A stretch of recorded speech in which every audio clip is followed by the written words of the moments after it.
Why, hello, intrepid readers. I come to you today not to provide answers, but with the desire to have a conversation about a book that has sparked the most internal debate I have ever had. And it's only a 60-page book. This actually may need 2 videos to get all of my disconnected thoughts out. But I'll leave that up to you to vote in the comments if that's something you'd like to see. Now, remember when I said this? But this also got me thinking about art and my ongoing struggle to find my own aesthetic point of view. I feel I need to read more modern and transgressive works of literature before I have a better understanding of the playing field in general. Well, guess what my first transgressive book was? This. I read this. I mean, why ease yourself into a confrontation with your own aesthetic values? Am I right? This is a book I've seen people talk about, but which I've failed to find much in-depth analysis of. And I feel this is a book that if one reads, one needs to discuss, dissect, and engage in thoughtful debate about instead of lazily relying upon a label of art or genius, or even simple disgust. Ideas are dangerous if we don't talk about them. The Penguin UK site had this to say, and I quote, "A masterpiece of transgressive, surrealist erotica, George Bataille's Story of the Eye was the 50 Shades of Grey of its era."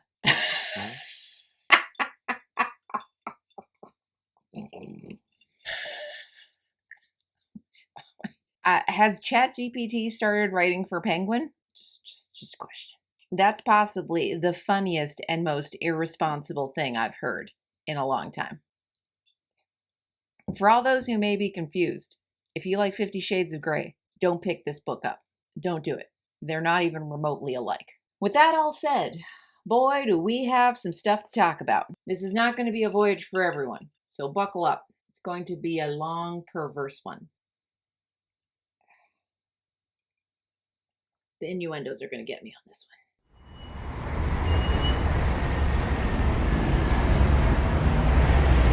Hello, and welcome back to It's Too Late to Apologize Book Reviews. I'm Stella, and today we're going to be talking about George Bataille's Story of the Eye. The Story of the Eye was written by the French writer Georges Bataille and translated by Joachim Negrosho, published in 1928, and is considered a transgressive, surrealist, erotic work. I first heard of this novel from Cliff, from Better Than Food Book Reviews. It's his favorite novel of all time, and he's even acquired the film rights to the book. And as I respect his work with book reviews, I decided to give it a read. And so I did, and I got a lot of thoughts about it. I'll link Cliff's review down below if you want to check it out. The story is about a lonely 15-year-old boy who is frightened of anything sexual and whose name we never learn. He meets a distant relative, his own age, named Simone. And realizing she feels the same anxieties he does, they begin an increasingly explicit relationship with one another that first involves others their age, but spirals into a violent, chaotic, narcissistic journey into exhibitionism, sadism, murder, and insanity. And on a side note, did you know the definition of distant relative includes first cousins? That hardly seems distant. Because of the nature of this novel, I'm not going to be going into a lot of the specifics. Nope. I'm going to need to tiptoe around certain topics to not get the video pulled off YouTube, so I'm going to do my best. But what I really want to explore are the themes and possible meanings behind the story. I'm going to do my best to get into that. So, be forewarned that spoilers are coming, and we're about to get into it. To me, it felt as if there were 3 distinct sections to the story that each present a different stage to the narrator and Simone's progression through the novel. Section 1 would be their meeting and entrance into the world of sexuality, animality, and insanity. As they discover their sexualities with each other, the narrator says, "Thus, a love life started between the girl and myself, and it was so intimate and so intense that we could hardly let a week go by without meeting. And yet, we virtually never talked about it. I realized that her feelings at seeing me were the same as mine at seeing her, but I found it difficult to have things out. There feels to be this misunderstanding between the physical intimacy and emotional intimacy. The narrator cannot express himself, and several times through the whole story he says, as he does here, and makes this assumption that Simone is always on the same page as him, that they are always understanding each other or feel the same way, but they never talk about themselves, their feelings, or the situation to each other. I don't know about you, but a 15-year-old boy thinking he knows exactly what a 15-year-old girl is thinking and feeling at all times without actually talking to her is extremely amusing to me. There's some of that surrealism for you. Yeah.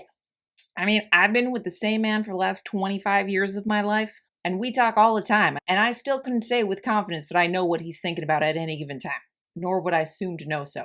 But anywho, the narrator is reflecting back on the events of his youth. So this is an older perspective reliving his past. Its focus is on the raging hormonal impulsive desires of a teenage body rather than understanding the psychological, which seems interestingly juxtaposed to the surrealist movement of the novel and the time. The surrealists of art and literature of the time were inspired and born of the intrigue with Freud's work, exploring the subconscious meanings behind dreams and free association. And as I was wading through the sordid fantasies of this novel, the fantasies being a sort of bearing of the subconscious, I found myself instead searching for the signs of the conscience in the story. I was looking for the rational hidden among the irrational. And this is what fascinated me about this novel. It was a hunt for the conscience. It is always a hunt for what we think to be hidden. And that's what I was looking for. The more sexual the narrator and Simone become, the more disconnected they are from understanding or voicing their emotions, and the more animalistic they become. Another girl falls into their company, and after their first meeting, they convince Marcel to spend time with them again. More than a week had passed without our seeing Marcel, when we ran into her on the street one day. The blonde girl, timid and naively pious, blushed so deeply at seeing us that Simone embraced her with uncommon tenderness. "Please forgive me, Marcel," she murmured. "What happened the other day was absurd, but that doesn't mean we still can't be friends now. I promise we'll never lay a hand on you again." Marcel, who had an unusual lack of willpower, agreed to join us for tea with some friends at our place. But instead of tea, we drank quantities of chilled champagne. The sight of Marcel blushing had completely overwhelmed us. We understood one another, Simone and I, and we were certain that from now on, nothing could make us shrink from achieving our ends. Besides Marcel, there were 3 other pretty girls and 2 boys here. The oldest of the 8 was not quite 17. And do you see how the ages of the characters are handled through this novel? The oldest not quite being 17.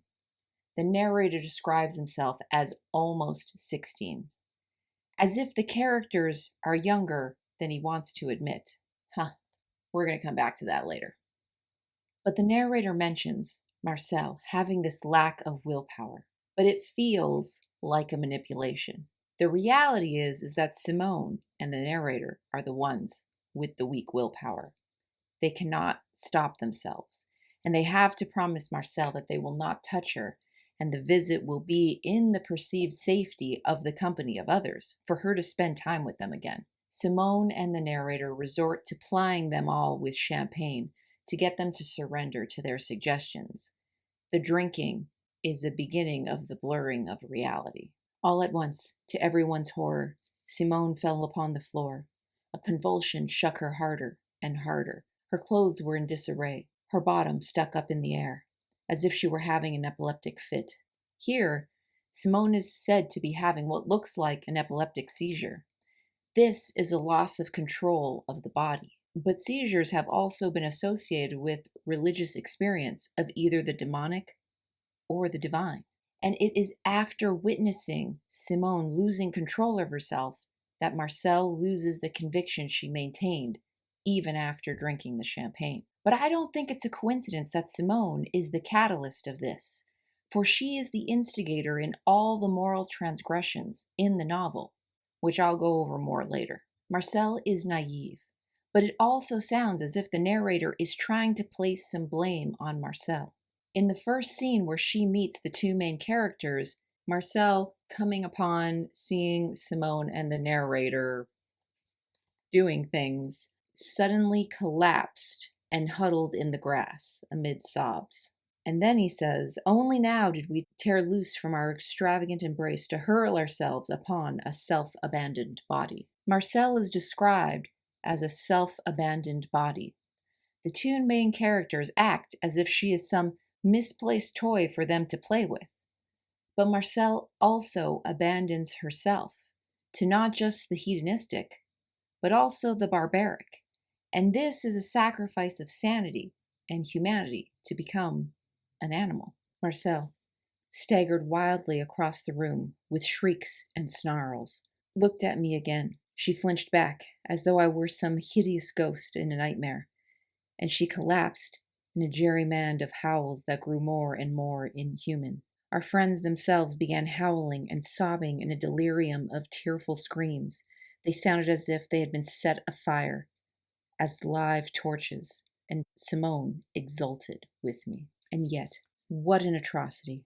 It seemed as if nothing could terminate the tragic-comical frenzy of these lunatics, for Marcel, still naked, kept gesticulating, and her agonizing shrieks of pain expressed unbearable terror and moral suffering. We watched her bite her mother's face, amid arms vainly trying to subdue her.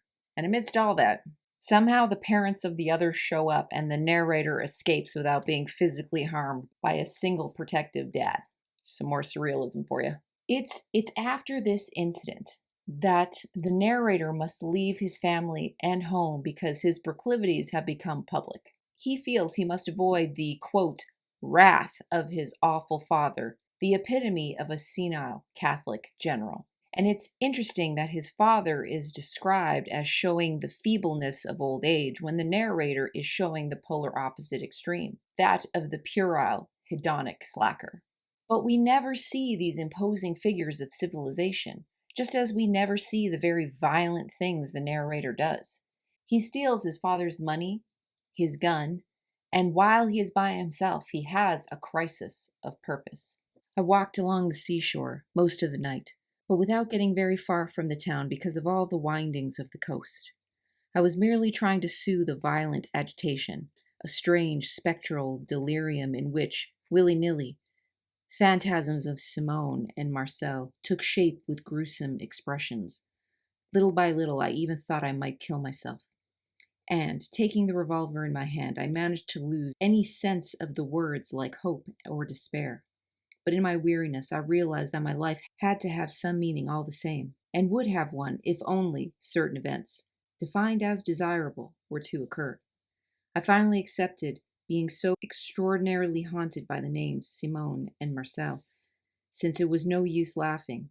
I could keep going only by accepting or feigning to imagine a fantastic compromise that would confusedly link my most disconcerting moves to theirs. Life only has meaning for him if the desirable thing occurs.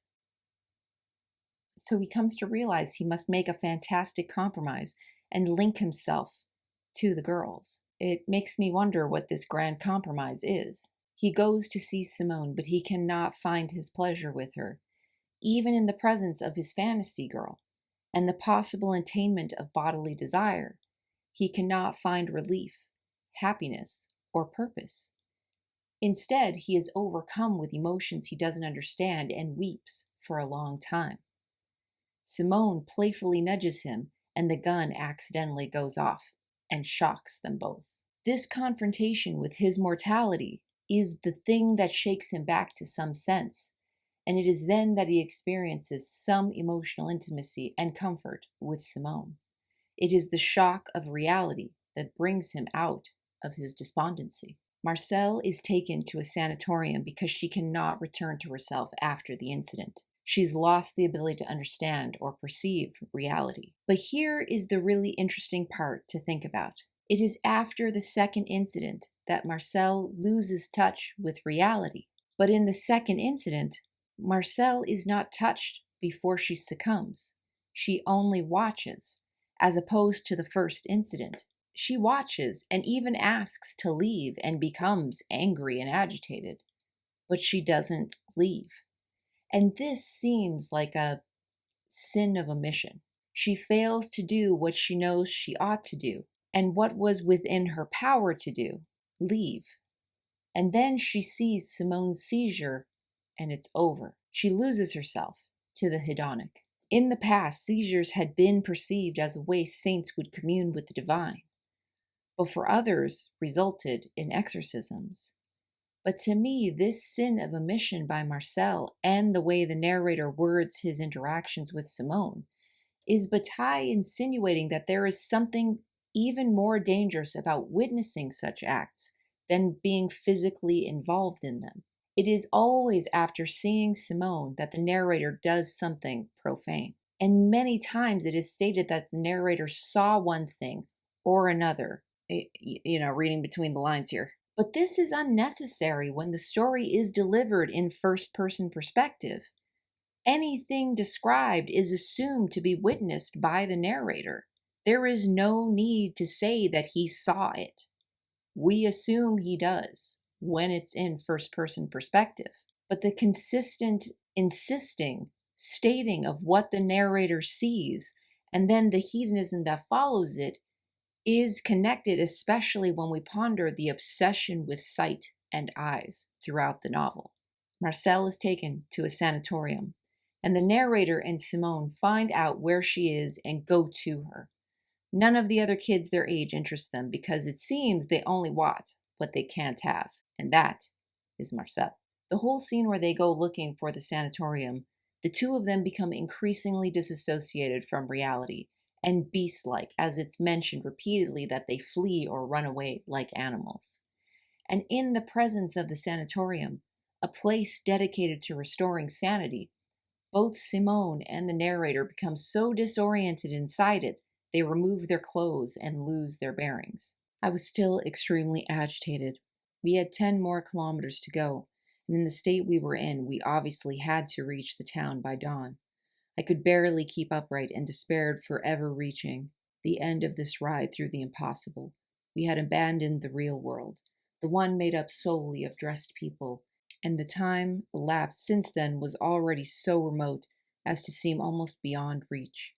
Our personal hallucination now developed as boundlessly as perhaps the total nightmare of human society, for instance, with earth, sky, and atmosphere. They are naked and cycling home, but they are losing their grip of reality and struggle to interpret time and space.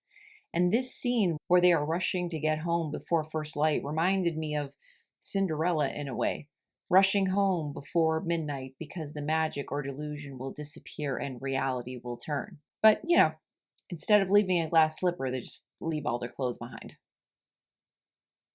They do arrive back home, and Simone becomes ill, and at the same time develops this fixation on eggs. And this seems like an obsession with life, death, and reproduction. She rejects the insipid ways that married people are intimate. But I thought that maybe Simone urinating on the egg was possibly a sort of asexual fertilization. This overly repetitive act of what I see as her trying to fertilize the egg in the manner that perpetuates life without perhaps the boring, insipid way adults do, as she states.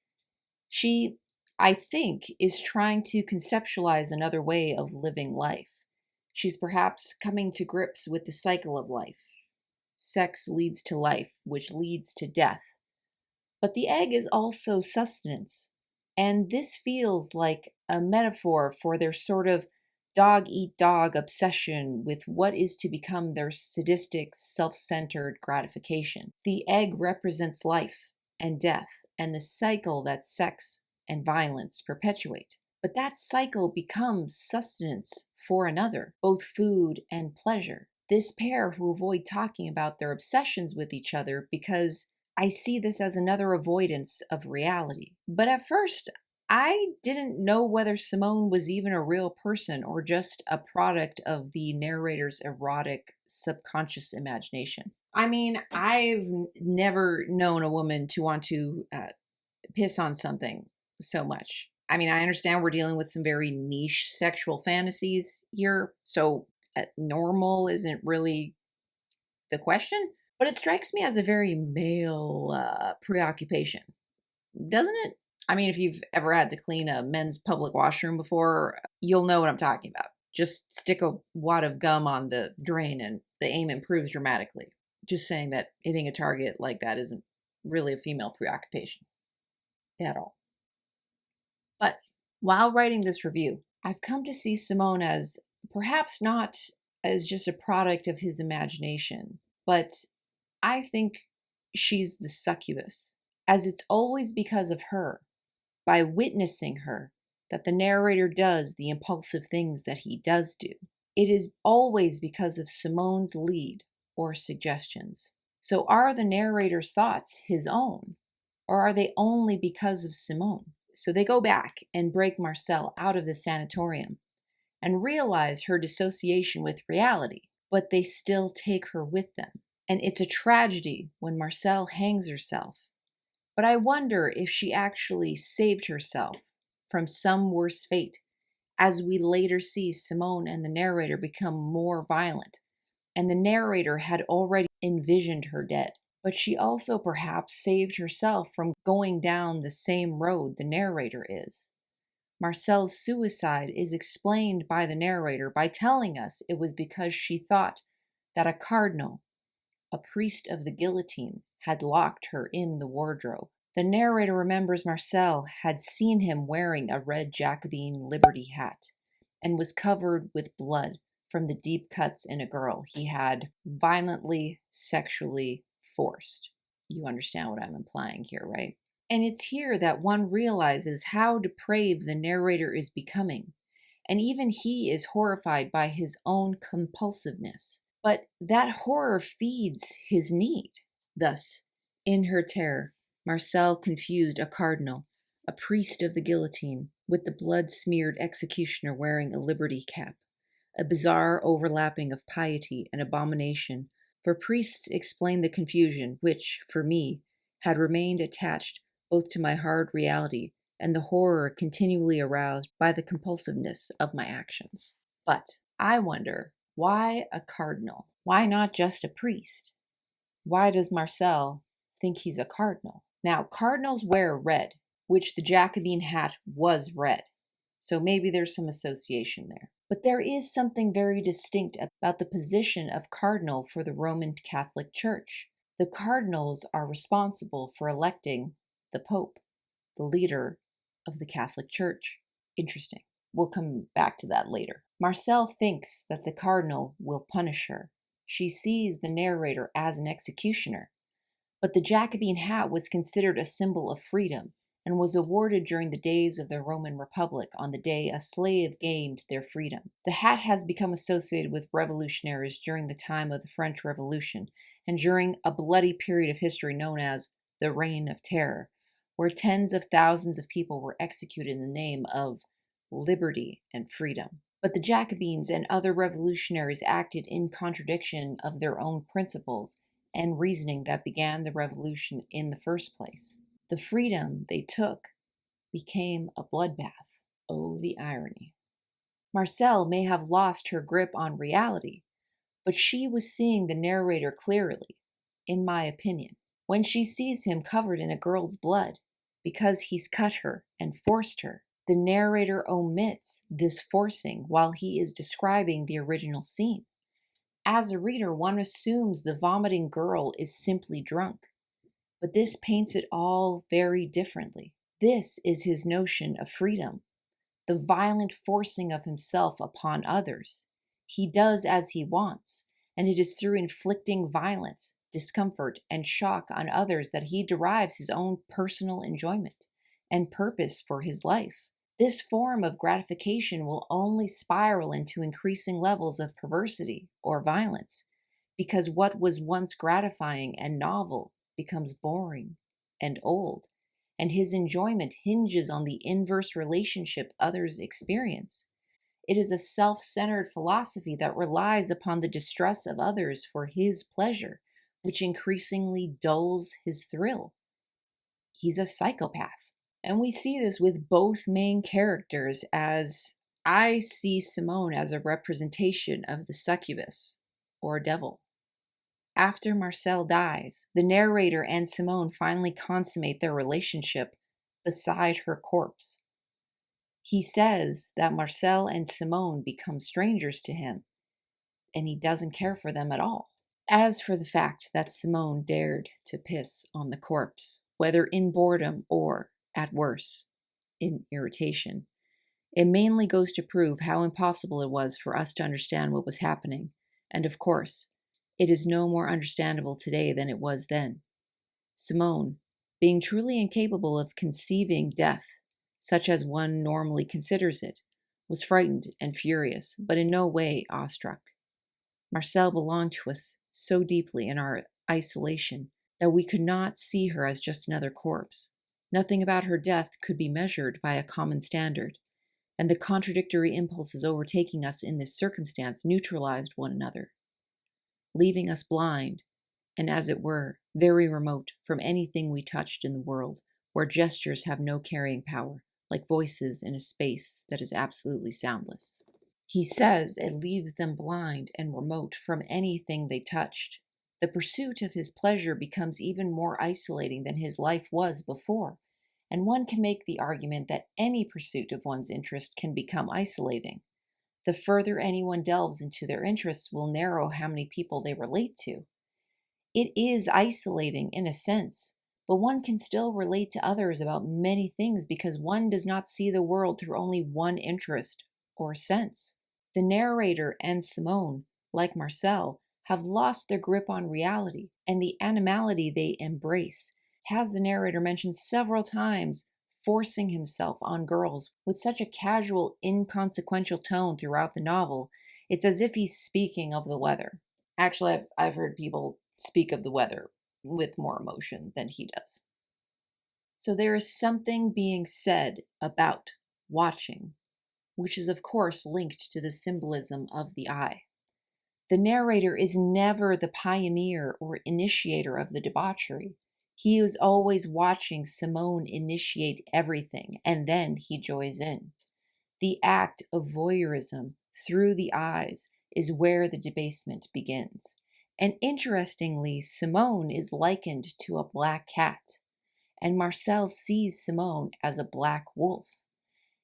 And that had me thinking of her as a sort of Mephistopheles presence in the story, as a black wolf is often an indication of evil, and is even more interesting to contemplate considering how often Simone is referred to with religious connotations such as pure, angelic, and practically holy. It looks like the cardinal has chosen his pope for his new religion.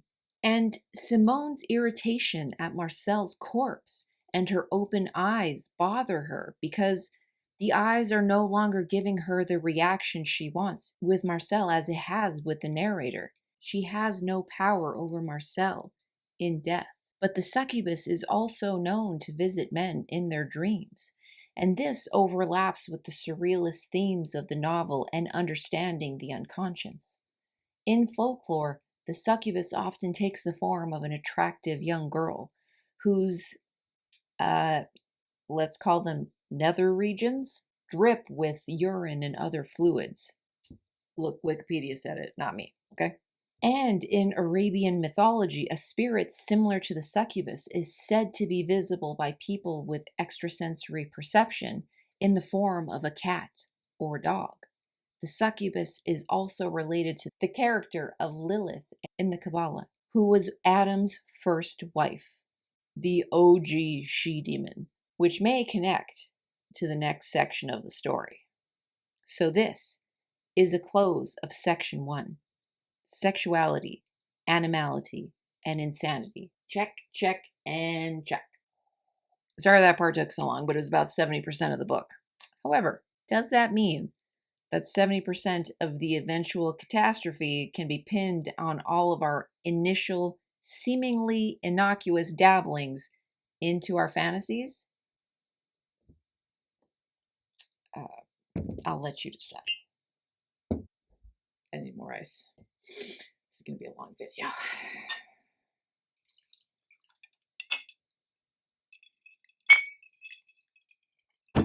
Now, we go into part 2, being blinded to reality, propriety, and humanity's heroic battle with their animal nature. The narrator and Simone flee to Spain to avoid the police investigation of Marcel's suicide, with the help of an extremely rich, voyeuristic pervert, Sir Edmund, an Englishman. The addition of this character is both frustratingly convenient and also brilliant.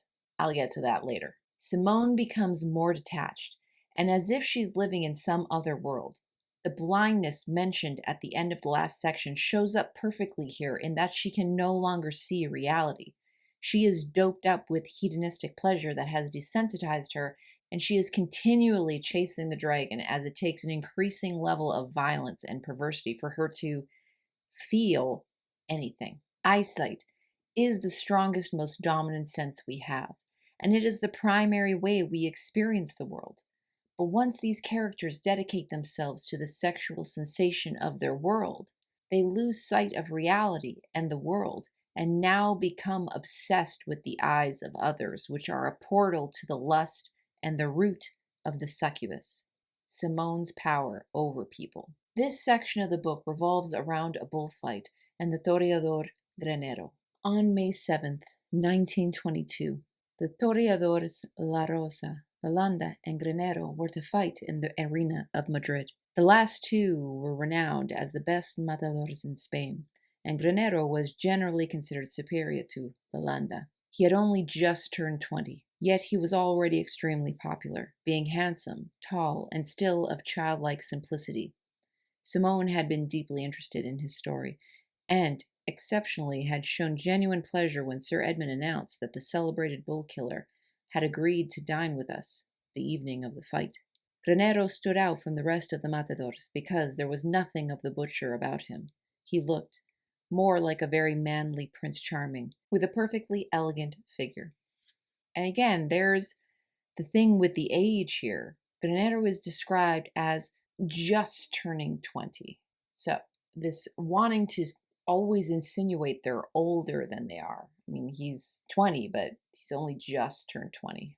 Granero is described as this prince-like boy man of 20 who bravely steps into the ring to face the violence of the bulls, these wild beasts that represent the narrator and Simone's violent passions.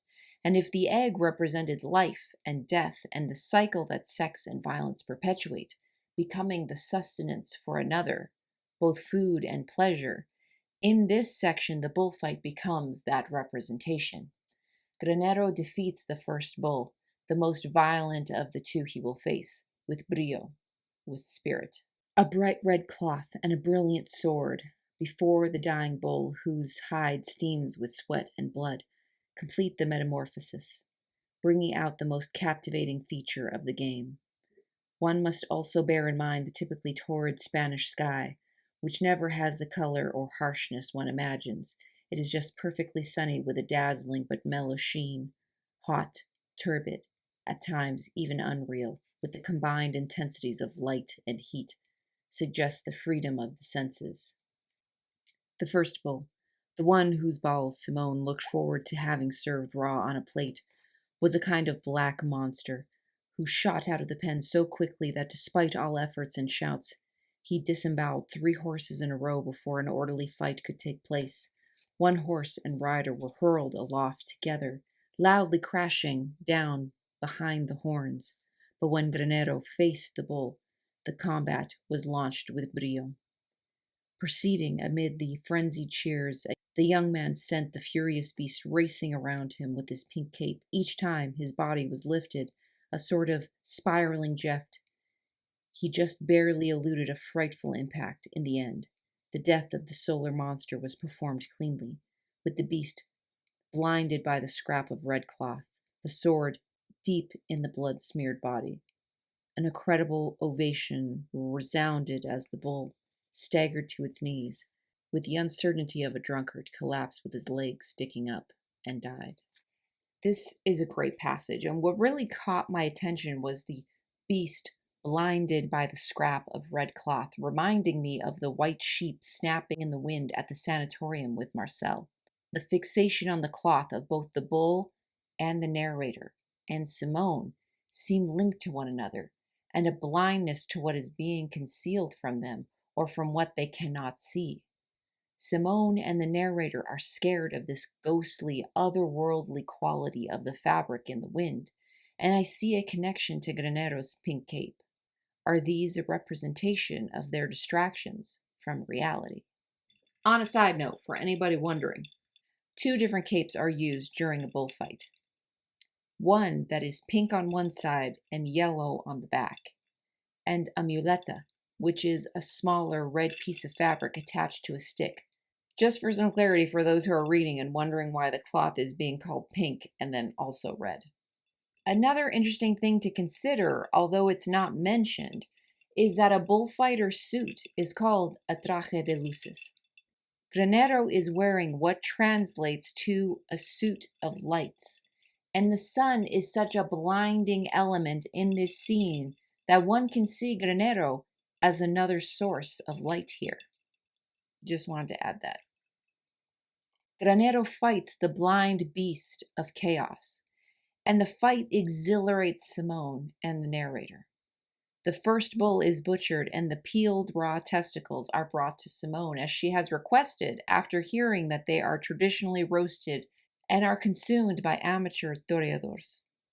Simone faces off with this plate, and she is told to not do what she desires with it in public. And at the same time, Granero has returned victorious to face the 4th bull, who is described as distrustful and unresponsive, which in the language of bullfighting means this bull is cowardly. Simone has had enough of playing by society's rules and does as she pleases. And as she does, Granero is gored by the bull, dies, and takes a horn through the eye into his skull. Lo lamento. Que descanse en paz, Granero. The horn through Granero's eye reinforces for me the connection with the cape and the hidden nature of both the civilized and uncivilized worlds at war within the arena. The princely Granero's death signifies Simone's victory over the decorum required of civilized society, and she bleeds for this victory with a nosebleed, symbolic of new comprehension. The animalistic nature of hedonism wins. Now, some interesting symbolism I noted in this section was the use of the bullfight, which is a tradition so old, the first record of it may be in the Epic of Gilgamesh, which is the oldest epic poem we have from Mesopotamia, 2100 BC. Bataille calls the bull a solar monster, which may be a nod to the constellation Taurus, the bull, which is one of the oldest constellations, as the sun rose through that constellation at the spring equinox of that time in Mesopotamia. The celestial bull is associated with the goddess Ishtar, who was originally known as Inanna, the Mesopotamian goddess of sexual love, fertility, and warfare. The World History Encyclopedia says, and I quote, Inanna is always depicted as a young woman, never as a mother or faithful wife, who is fully aware of her feminine power and confronts life boldly without fear of how she will be perceived by others, especially men. End quote. Ishtar is known to have killed, tortured, and mutilated her past lovers. Sounds a little bit like where Simone is going. So get this. In the 6th tablet of the Epic of Gilgamesh, the first possible recording of bullfighting, the goddess Ishtar asks Gilgamesh, the hero king, to be her consort. Gil, I'm just going to call him Gil from here on in, turns her down because her track record with men is a little murdery. So she's pissed, of course, and asks her father, Anu, to give her the bull of heaven, Taurus, so she can send him after Gil. She even threatens her father and says that if he doesn't give her Taurus, she will destroy the gates of hell and raise up the dead to eat the living. I'm guessing Anu regrets not having invested in some anger management workshops. So Ishtar gets Taurus and sends him after Gil. But Gilgamesh kills the bull with his sword. Good on you, Gilly. There also seems to be a connection between Lilith being a handmaiden for Inanna or Ishtar, which may be based on a translation error made about 100 to 150 years ago, which may have been taken as gospel by Bataille at the time. So, is Granero, who's described as a handsomely princely figure, Gilgamesh? And is Simone, the selfish, passionate, violent seductress, the goddess Ishtar, or her succubus handmaiden, Lilith? If so, it's here where I notice that there seems to be an attempt at reshaping history, myths, and folklore happening in each of the three sections of the novel. In the first section, it's the fear of the cardinal of the guillotine that causes Marcel to commit suicide, rather than the rebels and rival factions of the French Revolution actually responsible for the reign of terror that guillotined about 26,000 people, almost half without trial, where another 10,000 died in prison.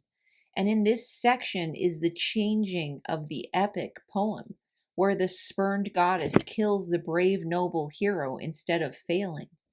And this reshaping of tales can be seen in the next section to come as well. And this is a close to section 2, and blind animality prevails. Last but not least is section 3, the ritual sacrifice of a saint and creation of a new religion. Now, the narrator says that after the bullfight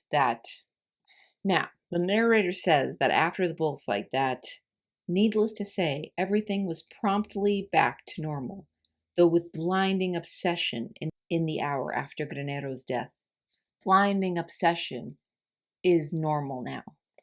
The trio leave Madrid and go to Seville, and their singular obsession prevents them from being able to enjoy anything else. They come across the church of Don Juan, who they claim the church was founded after.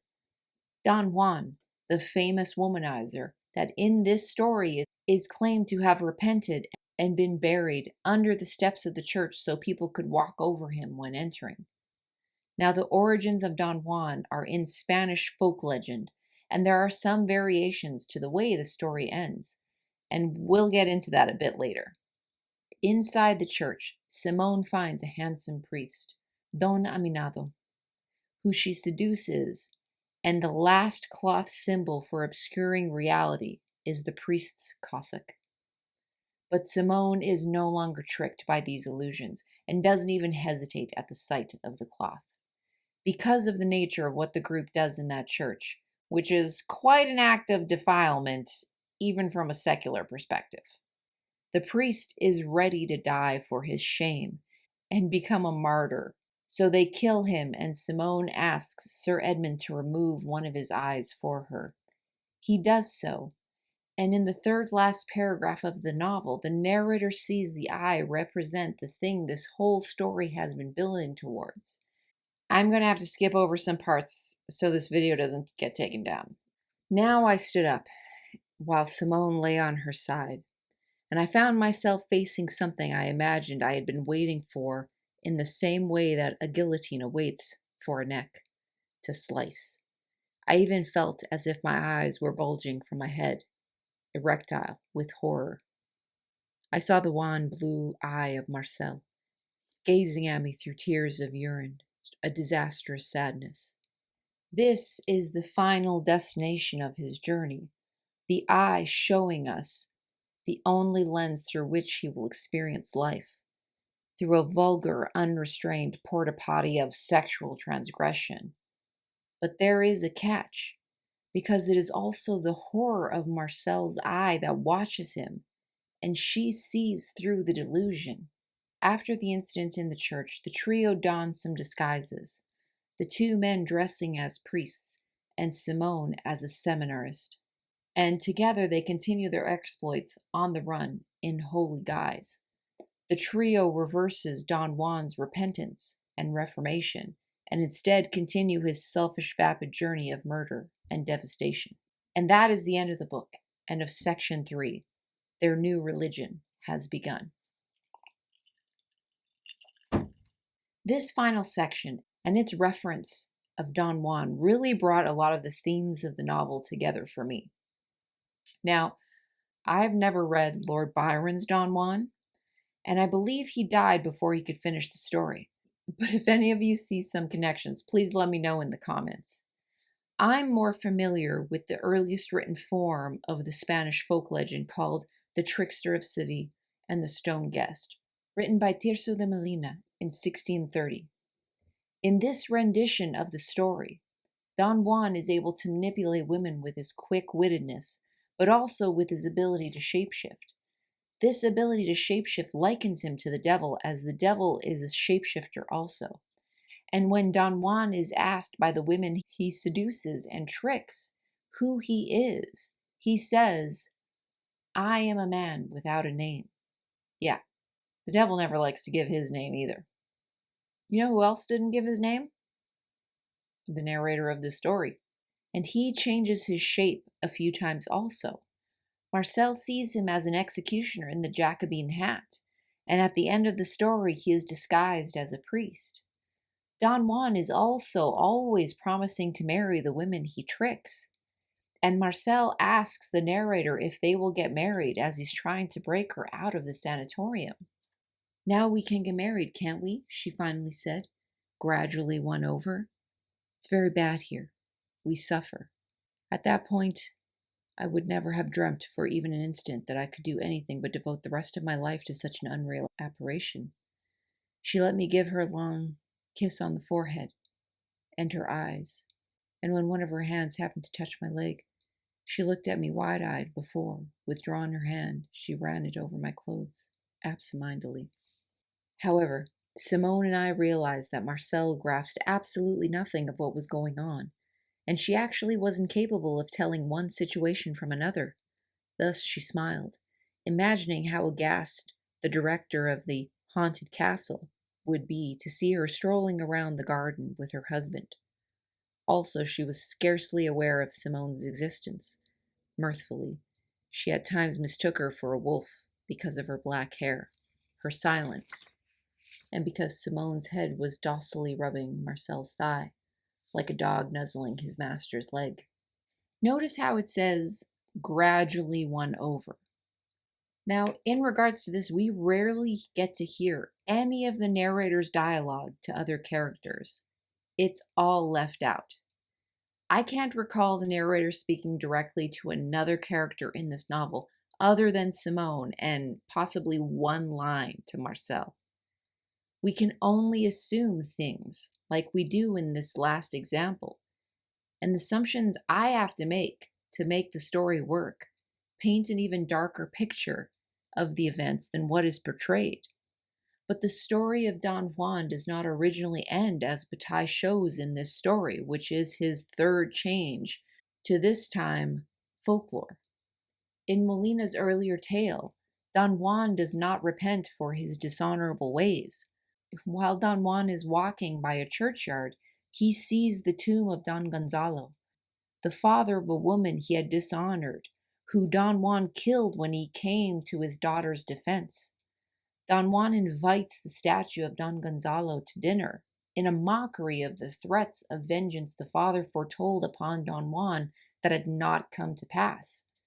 While Don Juan dines that night at home, the ghost of Gonzalo pays him a visit and invites Juan to dine with him in the churchyard, and Juan agrees. The dinner at the churchyard is of scorpions and vipers that Juan eats before Gonzalo kills Juan, and both he and Juan disappear. The consequences of one's actions cannot be dodged forever, but we don't get to see those consequences for the characters in this story. We only get to see the terrible consequences for the people who fall into their seemingly attention-grabbing traps. This lonely, 15-year-old boy who starts out afraid of anything sexual sees everyone else in the world as deserving to be taken advantage of because everyone is naive and stupid, for they have gelded eyes. To others, the universe seems decent because decent people have gelded eyes. That is why they fear lewdness. They are never frightened by the crowing of a rooster, or when strolling under a starry heaven. In general, people savor the pleasures of the flesh, only on condition that they be insipid. But then also this line of reasoning that to others the universe seemed decent because decent people have gelded eyes. But then by this single line of reasoning, one can also say that the indecent see the world as indecent because their ungelded eyes flatten their realities into one dimension of experience. All the fluids of the body are products of different systems and structures of the body. And in this story, even they are all appropriated for the purpose of pleasure and release. This feels like a flattening of the three-dimensional reality into one dimension of pleasure. This is a sacrifice of depth and thought, as the main character is unable to process anything. It mainly goes to prove how impossible it was for us to understand what was happening. And of course, it was no more understandable today than it was then. Simone, being truly incapable of conceiving death, such as one normally considered it, was frightened and furious, but in no way awestruck. Marcel belonged to us so deeply in our isolation that we could not see her as just another corpse. Nothing about her death could be measured by a common standard, and the contradictory impulses overtaking us in this circumstance neutralized one another, leaving us blind and, as it were, very remote from anything we touched in the world, where gestures have no carrying power, like voices in a space that is absolutely soundless. So this feels like as it is, a very young perspective. The assumptions that most everyone believes the universe to be decent seems off to me, which may actually be more of a modern perspective that I get into in my Lord of the Flies review. What I perhaps need to remember is that when Bataille wrote this, people generally thought that the universe was more positive than we may now. But the thing to consider is that World War I ended in 1918. The 1920s in France had their own roaring 20s, as America did. It embraced extravagance after the austerity and violence of the First World War. The bullfight, which is based on true events, happened in 1922. It would have happened just after the end of World War I. This book was published in 1928 when Bataille was about 30 years old, putting him at about 20 years old at the end of the war. And I wonder what impact the war had on him. In this edition, there is a brief explanation of the author's life by the author that gives some clues to the tragedy of his life. And I definitely recommend this Penguin edition, as well for the Susan Sontag essay included, because after my initial reading, I don't know that I would have spent the time to dissect this novel if it hadn't been for her essay. And that essay led me to search out more of Sontag's essays, particularly the one titled Against Interpretation. This grouping of her essays is available for free online through academia.edu. I'll leave a link to it in the description for anybody who's interested. Now, I completely disagree with Sontag on several points, but this video is going to be long enough without hashing that out. So again, leave a comment if you want to see a second video about those thoughts. Let me know. Now, I have to say, I wasn't too thrilled about this novel until I came to understand what I think is the genius behind the character of Sir Edmund and what he possibly represents. For all of those who read the book, I want you to think about how you feel or think about the character of Sir Edmund. Talk amongst yourselves. Here is the brilliant part, in my mind. How you feel about Sir Edmund is how you should feel about pornography or erotica. Sir Edmund doesn't engage. He watches, and then he shakes hands with the milkman. He's only about that manual override life. if you're picking up what I'm putting down. He is doing exactly what anybody consuming pornography or erotica is doing. If you thought it was quite unrealistic that this person would show up out of nowhere and support the narrator and Simone in their proclivities, I agree with you. But that is what people are doing by consuming pornography or erotica. You are financially supporting the industry and people in it, and therefore the acts themselves. In the scene with the priest, Sir Edmund becomes the most involved. Simone asks that Sir Edmund remove the priest's eye for her, to give it to her. And this, in my opinion, is saying a lot when we explore the meanings of the eye in this story. The priest is not just a representation of man, but of religion as well. Through the act of just watching, of voyeurism, one is being asked to blind oneself to one reality and submerge themselves in another. At the end, it is Sir Edmund that undresses the narrator so he can join Simone. And it is poignant because it is the reader that is doing the undressing in their minds. And with their consumption of the genre, the reader is Sir Edmund. And a whole other level to these implications are the fact that Simone and the narrator are 15 years old. They are minors. While this story is not child pornography, as no children were used in the production of it, by reading it and by having a physical response to it, the reader has consumed a fantasy of child pornography. And if one has any moral compass, that should make one think very deeply about what those implications are. And with that in mind, I want to read you this quote. But as of then, no doubt existed for me. I did not care for what is known as pleasures of the flesh, because they really are insipid. I only cared for what is classified as dirty.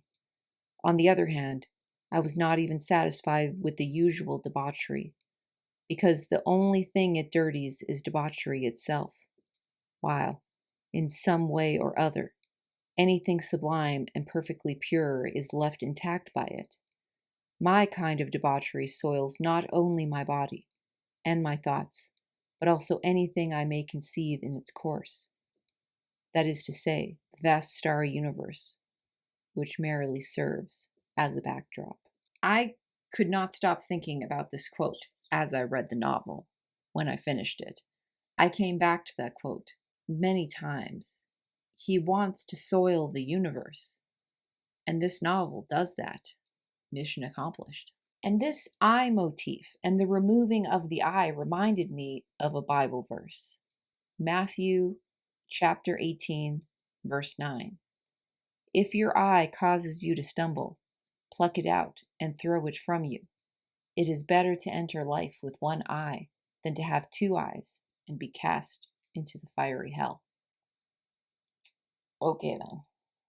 Now I'm not going to pretend I have superb taste and knowledge of literature, because I don't. Call me a Philistine. I don't care. But I did not like this book. But what I like or dislike doesn't matter, because for me, that's far too subjective and too much about feelings, because this book has a lot to ponder. I have no English or literature degree. I am just a curious weekend warrior who appreciates art, but has often found it difficult to properly explain or quantify. But boy, was this book a watershed moment in that department for me. There are different scales I've discussed a bit in other videos when talking about art. There is the moralism and autonomism scale, utility and beauty, entertainment and education, pleasure and desolation, concrete and abstract. But the sophistication and skills used to blend all those scales together creates a unique and meta experience. And if that wasn't complex enough, it takes two to tango. Or in this case, it takes two to art. It takes both the creator and the beholder. It's a conversation that ranges from the casual lightness of small talk to the self-aware, life-altering big talk. And the irony is you can't Lone Ranger that. Okay, I'm gonna stop with the euphemisms now, okay? This is not a channel that supports censorship. It's my belief that there is much more danger in a society that hides human nature than one that explores it honestly. To be clear, I did not like this book, but examining what you don't like is one of the most productive things one can do. And this is why these types of works are as important as they are. They make you question why you feel so strongly about something. And that is how you understand yourself. And what I do feel is that this book needs a disclaimer. If you are someone that is not at a point where you can compartmentalize your trauma, or are sophisticated enough to see beyond the low-hanging fruit of pornography and the manipulation implicit this story one-dimensionally, this book may not be for you. This is art. And art is not about how the world should be or what the world got right, but how the world is asking you to contend with it, to wrestle with the twisted fever dreams of the most creative and destructive faction of it. Artists. In Sontag's essay that's included in this edition of the novel, she is arguing that some erotic works qualify as art. And as I was saying earlier, the assessment of art has always been something that has intrigued me. How exactly does one value or evaluate art?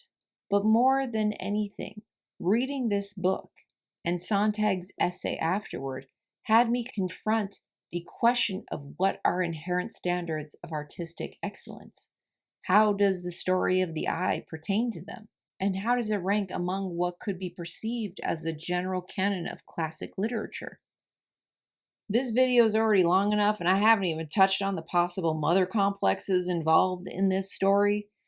But if anyone is interested in all these thoughts, let me know in the comments and I'll put together a video. But what did you think? Have you read this book? Did you interpret it differently than me? Please let me know, as I couldn't find any other analysis of this work. But if you know of any, drop it in the comments, please. I really appreciate the thoughtful comments and discussions that fellow better read readers than myself leave. So thank you for that. Please like and subscribe so more people can find not only some great books, but the savvy bookish community they are searching for. Thank you for watching. And I'll see you in the next video.